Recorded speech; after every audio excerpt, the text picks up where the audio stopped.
ঘুমাতে ঘুমাতে মনে পড়লো ফ্রিজে একটি মাজা আছে, তাই মাজাটাকে খুঁজতে বার হয়ে গেলাম। ছুটে ছুটে গিয়ে এলাম, গিয়ে ফ্রিজটাকে খুললাম, খুলে মাজাটাকে খুঁজতে লাগলাম।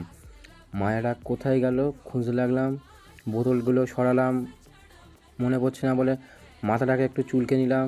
তারপরে মনে পড়লো ডিপ ফ্রিজে রেখেছি। ডিপ ফ্রিজটা খুললাম, খুলে মাজাটা কোথায় গেল, এই তো মাজা।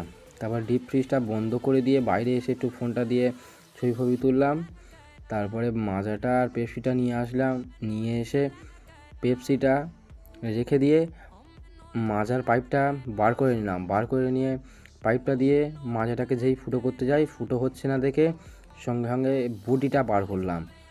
বটিটা বার করে মাজাটা আর পেপসিটা এক জায়গায় রাখলাম, রেখে মাজাটাকে মাঝখান দিয়ে কাটার চিন্তা করলাম, আর মাঝখান থেকে কেটেই ফেললাম।